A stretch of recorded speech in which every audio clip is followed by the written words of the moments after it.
Bayangkan jika harapan seseorang akan anak tidak lahir dari rahim, tapi dari keberanian seorang pemuda perantauan.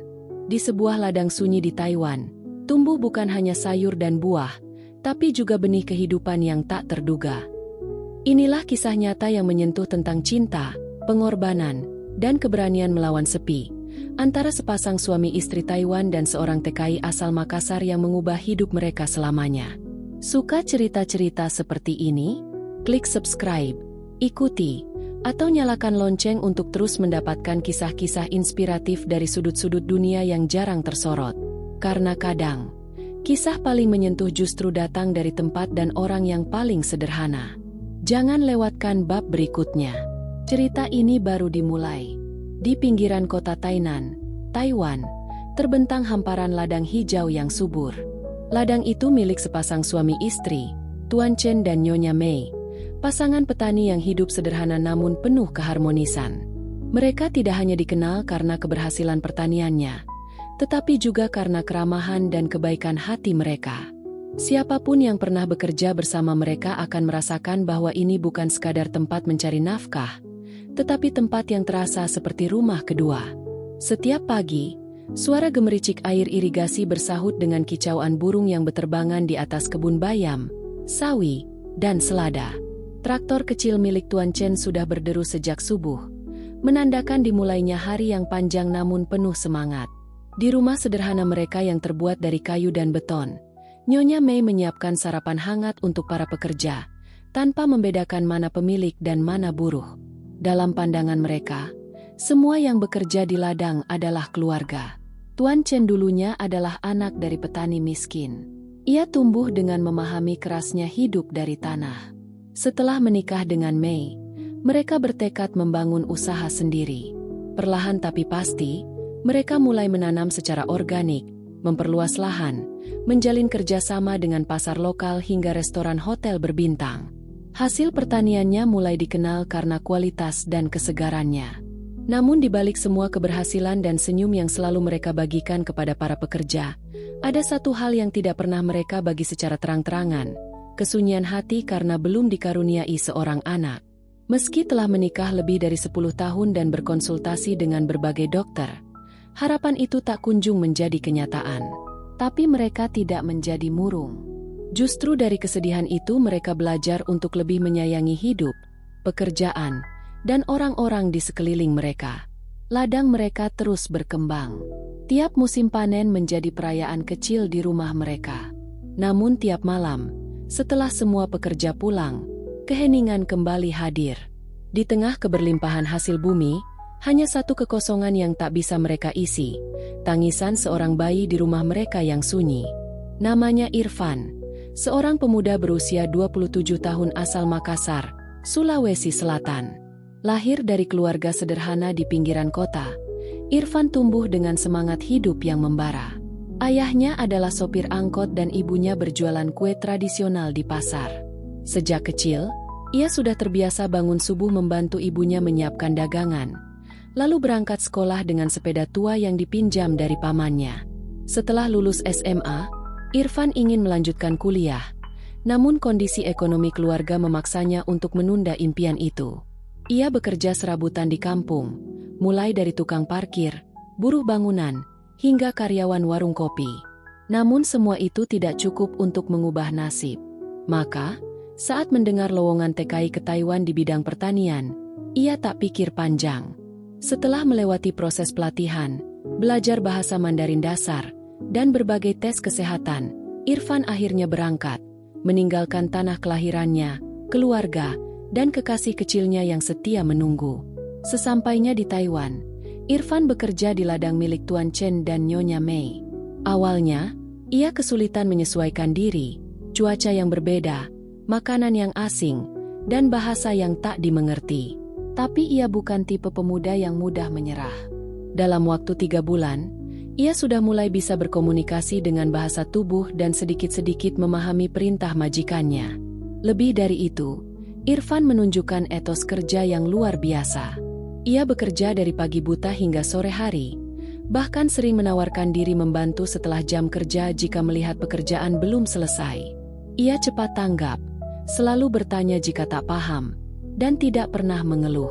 Hal inilah yang membuat Tuan Chen mulai mempercayainya lebih dari pekerja lain. Nyonya Mei pun menyukai ketulusan pemuda ini.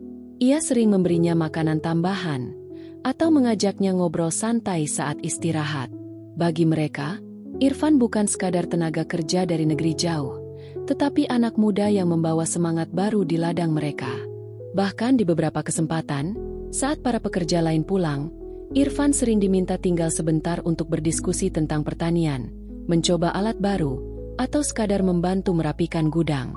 Hubungan antara Irfan dan keluarga Chen perlahan menjadi lebih dekat. Tidak sekadar hubungan majikan dan pekerja. Mereka mempercayainya seperti keluarga sendiri. Irfan pun mulai merasa bahwa ladang ini bukan hanya tempat bekerja, tapi tempat di mana ia tumbuh, belajar, dan, tanpa disadari, akan menjadi bagian dari sebuah cerita luar biasa yang mengubah arah hidupnya selamanya. Seiring berjalannya waktu, kerja keras dan kebersamaan antara Tuan Chen, Nyonya Mei, dan Irfan membuahkan hasil yang luar biasa. Ladang kecil yang dulunya hanya cukup untuk memenuhi kebutuhan sehari-hari, kini berubah menjadi salah satu usaha pertanian organik paling sukses di wilayah selatan Taiwan. Produknya dipasarkan ke supermarket besar, restoran hotel, hingga pasar ekspor kecil ke Jepang dan Hong Kong. Di balik semua kesuksesan itu, nama Irfan mulai disebut-sebut bukan hanya sebagai pekerja, tetapi sebagai anak muda Indonesia yang membantu membawa perubahan. Di ladang itu, Irfan tak hanya bekerja mencangkul atau menyiram tanaman. Ia ikut belajar mengelola sistem tanam berkelanjutan, memperkenalkan metode tanam tumpang sari dari kampung halamannya, dan membantu menciptakan sistem pendataan panen yang lebih rapi. Ia pun mulai dipercaya mengawasi para pekerja baru dan bahkan mewakili Tuan Chen dalam beberapa rapat kecil dengan pelanggan lokal. Di permukaan, semuanya terlihat sempurna. Rumah pasangan itu selalu ramai oleh tawa para pekerja saat makan bersama, dan ladang mereka seolah tak pernah kehabisan kehidupan.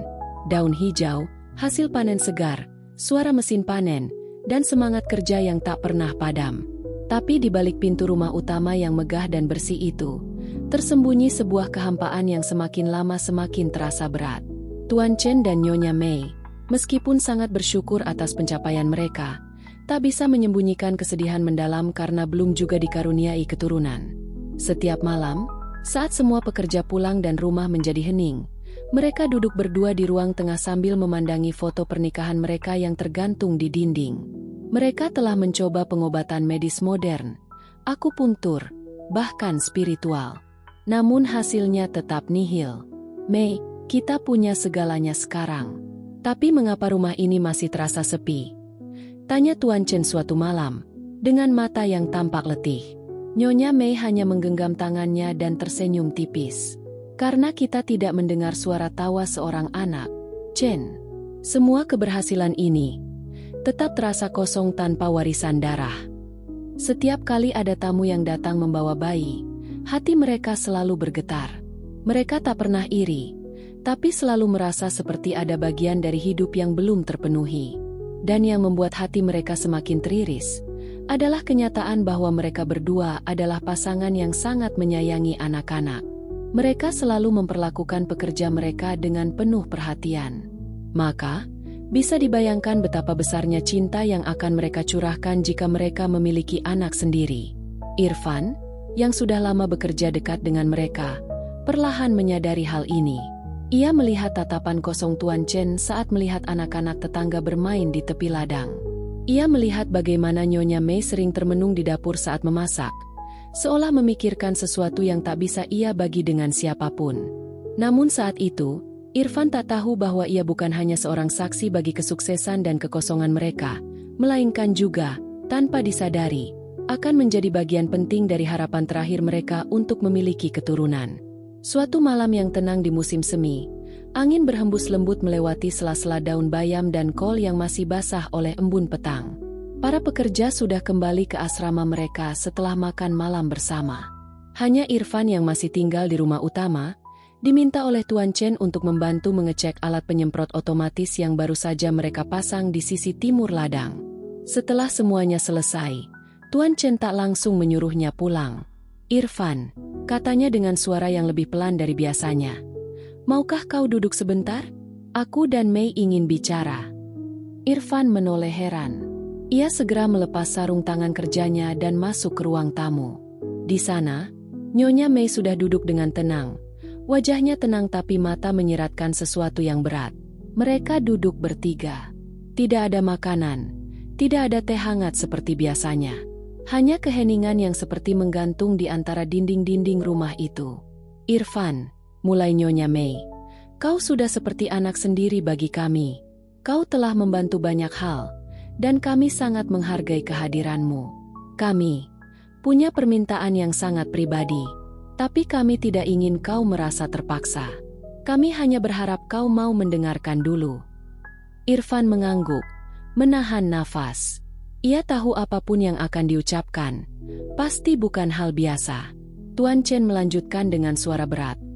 Kami sudah bertahun-tahun mencoba mendapatkan anak. Kami mencoba segalanya, tapi hasilnya tetap kosong. Dan kami sadar, waktu kami tidak banyak lagi. Kami ingin meninggalkan warisan, bukan hanya ladang dan harta, tapi kehidupan. Lalu, dengan sangat hati-hati, mereka mengutarakan niat mereka. Mereka ingin Irfan menjadi ayah biologis bagi anak mereka. Bukan karena mereka tidak menghargai martabatnya sebagai pekerja. Justru karena mereka sangat menghargainya, ketulusan, karakter, dan kejujurannya. Mereka melihat dalam diri Irfan sesuatu yang tak mereka temukan dimanapun. Kehidupan yang mereka dambakan hadir di rumah mereka. Irfan membeku, mulutnya terbuka, tapi tak satu kata pun keluar.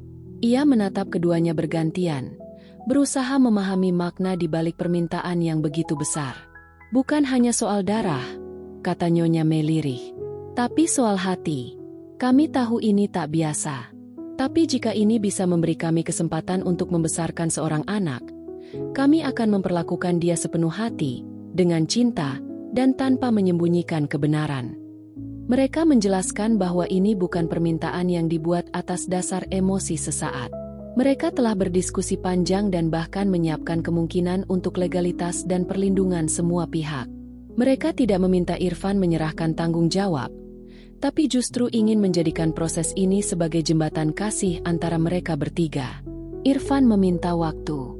Beberapa malam ia habiskan dalam perenungan. Ia berdoa, menatap langit malam Taiwan, memikirkan keluarganya di Makassar, dan membayangkan kemungkinan-kemungkinan yang tak pernah ia pikirkan sebelumnya. Ia berbicara dengan ibunya lewat telepon, tanpa menjelaskan secara detail, hanya mengatakan bahwa ia sedang dihadapkan pada keputusan besar yang menyangkut hidup orang lain.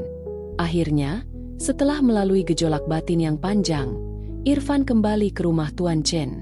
Dengan suara tenang, ia berkata, "Saya bersedia, tapi dengan satu syarat. Suatu saat nanti, anak itu harus tahu siapa ayah biologisnya. Bukan karena saya ingin merebutnya. Tidak. Tapi saya ingin ia tumbuh dengan kejujuran, sebagaimana kalian selama ini berlaku jujur kepada saya." Tuan Chen dan Nyonya Mei menatapnya dengan mata berkaca. Mereka mengangguk dengan haru, dan malam itu, keputusan besar yang akan mengubah hidup mereka bertiga pun ditetapkan. Dengan hati, bukan dengan paksaan. Keputusan itu bukan sesuatu yang diambil Irfan dalam satu malam. Bagi sebagian orang, mungkin tawaran seperti itu terdengar menggiurkan atau bahkan mengherankan. Tapi bagi Irfan, yang dibesarkan dalam budaya penuh norma dan nilai keluarga yang kuat, permintaan itu seperti membuka pintu ke wilayah batin yang sangat dalam dan rumit. Sejak malam saat Tuan Chen dan Nyonya Mei mengutarakan permintaan mereka, Irfan berubah menjadi sosok yang lebih pendiam. Ia tetap bekerja seperti biasa, menyiram tanaman, mengecek sistem irigasi, dan memimpin pekerja di ladang. Tapi di dalam kepalanya, pikirannya sibuk bertarung. Ia merenung lama di setiap jeda waktu, di bawah pohon, di tepi ladang, bahkan di kamar sempitnya. Irfan bukan hanya memikirkan tentang sang anak yang mungkin lahir dari dirinya, tapi juga tentang masa depan anak itu. Apakah ia akan bahagia dibesarkan oleh orang tua yang bukan ayah kandungnya? Apakah ia akan merasa asing saat tahu kebenaran? Apakah Irfan sendiri mampu menanggung peran sebagai ayah tak hadir? Ia menelepon ibunya di Makassar beberapa kali, berbicara hati-hati tanpa menjelaskan seluruh rincian. Ibunya hanya menjawab, "Kalau kamu merasa itu benar dan tidak merugikan siapapun, lakukan dengan ikhlas. Tapi jangan lupa, anak itu tetap akan membawa sebagian dari dirimu. Jaga hatimu." Yang membuat hati Irfan sedikit lebih tenang adalah kejujuran dan ketulusan Tuan Chen dan Nyonya Mei. Mereka tak menutupi apapun. Mereka menjelaskan rencana mereka dengan terbuka. Prosesnya, peran Irfan yang tetap sebagai pekerja dan bukan ayah formal, hingga bagaimana mereka akan membesarkan anak itu penuh cinta. Bahkan, mereka menyatakan bahwa kelak jika sang anak ingin mengenal Irfan, mereka akan membiarkannya. Setelah beberapa minggu pergulatan batin, Irfan akhirnya kembali duduk bersama mereka. Malam itu hujan gerimis turun, membasahi atap rumah. Di ruang tamu yang hangat, dengan teh hijau di atas meja, ia memandang pasangan itu dalam diam sejenak sebelum akhirnya berkata dengan tegas namun lembut, "Saya menerima permintaan kalian, bukan karena saya merasa lebih hebat dari siapapun, tapi karena saya percaya kalian akan menjadi orang tua yang jauh lebih luar biasa dari saya. Tapi saya mohon satu hal saja, jika kelak anak itu bertanya, jangan sembunyikan kebenaran. Biarkan ia tahu dari mana ia berasal." Tuan Chen menatapnya lekat. Di sudut matanya ada genangan air mata. "Kami berjanji, anak itu akan tumbuh dalam kejujuran dan kasih sayang. Kami tidak akan pernah melupakan peranmu dalam hidup kami." Keputusan itu tidak mengubah posisi Irfan sebagai pekerja. Ia tetap tinggal di kamar lamanya, tetap bangun subuh, dan bekerja di ladang seperti biasa. Tapi dalam diam, benih yang lebih besar dari sekadar tanaman telah ditanam malam itu, benih kehidupan. Tidak lama setelah itu, pasangan Chen menjalani proses kehamilan melalui metode medis sederhana dengan bantuan pihak klinik lokal. Semuanya dilakukan dengan cara yang tertib dan legal, dan yang terpenting, dengan restu dan persetujuan penuh dari semua pihak. Bagi Irfan, hidup berjalan seperti biasa, tapi dengan kesadaran baru. Ia kini menyimpan sebuah rahasia yang begitu dalam, bukan rahasia yang menyakitkan, tetapi sebuah hadiah yang diam-diam ia titipkan untuk dua orang yang telah memperlakukannya bukan hanya sebagai buruh, tapi sebagai keluarga. Waktu berlalu. Musim panas datang dengan langit biru terang dan ladang yang semakin subur. Di antara barisan sayuran yang tumbuh menghijau, kehidupan lain tengah tumbuh dalam diam, di dalam rahim Nyonya Mei, yang kini tengah mengandung anak pertamanya. Kehamilan itu menjadi kabar yang mengguncang emosi banyak orang di sekitar ladang. Para tetangga, para pekerja, bahkan para pelanggan tetap pasangan Chen yang sudah lama mengenal mereka pun menyambut berita itu dengan penuh haru. Tak sedikit yang menitikan air mata bahagia saat melihat perubahan pada wajah Nyonya Mei, yang dulunya sering termenung, kini bersinar cerah. Namun di balik kebahagiaan itu, hanya sedikit orang yang mengetahui kisah di balik kehamilan tersebut, dan Irfan adalah satu-satunya di luar pasangan itu yang tahu segalanya. Meski perasaannya campur aduk, Irfan tidak menunjukkan perubahan dalam perilakunya. Ia tetap bekerja seperti biasa, tetap bersikap hormat, dan menjaga jarak secara profesional, terutama terhadap Nyonya Mei. Tapi diam-diam, ia mulai merasakan sesuatu yang belum pernah ia rasakan sebelumnya. Sebuah ikatan tak kasat mata, namun sangat nyata. Nyonya Mei menjalani kehamilan dengan hati-hati. Ia menjaga pola makan, istirahat cukup, dan rutin periksa ke dokter. Tuan Chen pun menjadi lebih protektif, selalu ada di sampingnya, bahkan mengurangi waktu bekerja demi memastikan istrinya sehat. Suasana rumah mereka berubah menjadi lebih hangat, seperti tengah mempersiapkan kedatangan tamu agung yang telah lama dinanti. Irfan sering diminta membantu membersihkan ruang tengah yang akan disulap menjadi kamar bayi. Ia melihat pernak-pernik kecil mulai menghiasi rak, baju bayi mungil, boneka kain, dan lampu tidur berbentuk bintang. Setiap barang yang ditata seolah menjadi bukti nyata dari harapan yang selama ini hanya jadi angan. Hingga pada suatu malam musim gugur yang tenang, Nyonya Mei mulai merasakan kontraksi. Tuan Chen segera membawanya ke rumah sakit. Irfan, yang malam itu baru saja selesai menutup gudang hasil panen, berdiri terpaku melihat mobil mereka meluncur di jalan gelap. Malam itu ia tak bisa tidur. Ia duduk di bangku belakang rumah, memandang langit malam Taiwan yang bertabur bintang, sambil memegang kalung kecil berisi foto keluarganya di Makassar, seolah mencari kekuatan dalam diam. Keesokan paginya, kabar itu datang. Seorang bayi perempuan telah lahir dengan selamat. Tangis pertamanya menggema di ruang bersalin, dan untuk pertama kalinya dalam hidup mereka, Tuan Chen dan Nyonya Mei menangis bersama bukan karena kesedihan, tapi karena rasa syukur yang tak tertahankan. Mereka menamai bayi itu Chen Lestari. Nama yang dipilih dengan hati-hati. Chen, sebagai warisan keluarga dan garis keturunan. Lestari, dari bahasa Indonesia, yang berarti abadi, sebuah penghormatan kepada tanah jauh tempat benih kehidupan itu berasal. Nama itu adalah pengakuan diam-diam atas asal-usul sang anak, dan sebuah jembatan antara dua budaya yang berbeda tapi menyatu dalam kasih. Saat Irfan menjenguk rumah sakit untuk mengantar makanan dan perlengkapan bayi, ia melihat Lestari dalam gendongan Nyonya Mei. Mata kecil bayi itu membuka, menatap sekeliling dunia untuk pertama kalinya. Dalam sepersekian detik, pandangan bayi itu bertemu dengan mata Irfan, dan waktu seolah berhenti. Irfan tak berkata apa-apa. Ia hanya tersenyum kecil, menunduk hormat, lalu berbalik meninggalkan ruangan. Ia tahu, hidupnya telah berubah selamanya. Musim berganti. Bayi Chen Lestari tumbuh sehat dan ceria di tengah hamparan ladang yang seolah tak pernah berhenti memberi kehidupan. Di pagi hari, tangis dan tawa kecilnya menjadi simfoni baru yang mengisi rumah keluarga Chen.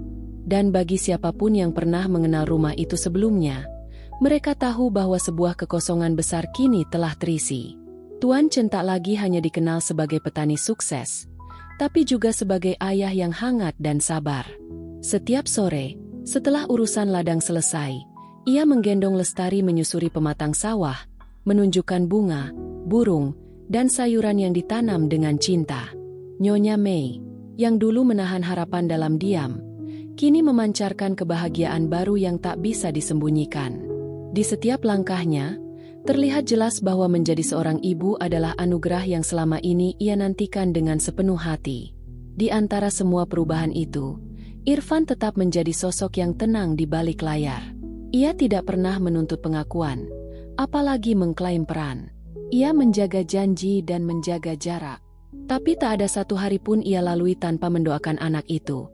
Anak yang lahir dari niat tulus, bukan dari ambisi, dan dibesarkan dengan cinta, bukan kepemilikan.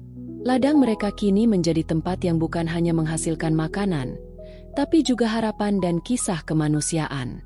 Para pekerja baru datang silih berganti, dan Irfan menjadi sosok yang dihormati oleh semuanya. Bukan karena jabatannya, tapi karena caranya bekerja, cara berpikirnya, dan cara ia memperlakukan hidup dengan penuh keikhlasan. Kadang, saat malam turun dan ladang mulai gelap, Irfan duduk di dekat rumah kaca sambil memandang ke arah rumah utama. Di balik jendela yang bercahaya, ia bisa melihat bayangan keluarga kecil itu. Tuan Chen mengayun bayi di pelukan, dan Nyonya Mei duduk tersenyum sambil membacakan buku dongeng. Itulah pemandangan yang tidak pernah ia sangka akan menjadi bagian dari hidupnya, meski hanya dari kejauhan. Beberapa tahun berlalu, Lestari tumbuh menjadi anak cerdas, penuh rasa ingin tahu. Ia suka menanyakan banyak hal, tentang tanaman, tentang tanah, tentang bintang di langit malam. Dan setiap kali ia bertanya tentang dunia luar, Tuan Chen dan Nyonya Mei menjawab dengan jujur, perlahan membuka cerita tentang seorang pemuda dari negeri jauh yang telah membantu mereka menyambut kehidupan.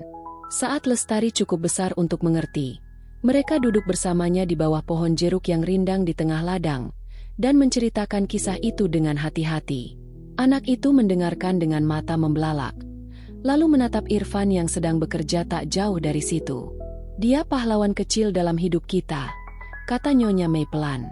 "Tanpa dia, kamu mungkin tidak akan ada di sini." Dan Lestari hanya tersenyum kecil. Entah ia benar-benar mengerti atau belum, tapi ia melambai ke arah Irfan dengan riang. Irfan membalas dengan anggukan singkat dan senyum tenang. Bagi Irfan, hidup akan terus berjalan. Suatu hari nanti, mungkin ia akan pulang ke Makassar, kembali ke keluarganya dan membangun usaha sendiri. Tapi bagian dari hatinya akan selalu tertinggal di ladang ini. Ladang tempat benih yang ia tanam tumbuh menjadi kehidupan yang indah. Karena pada akhirnya, Bukan hanya tanaman yang subur di ladang itu, tapi juga cinta, pengorbanan, dan harapan.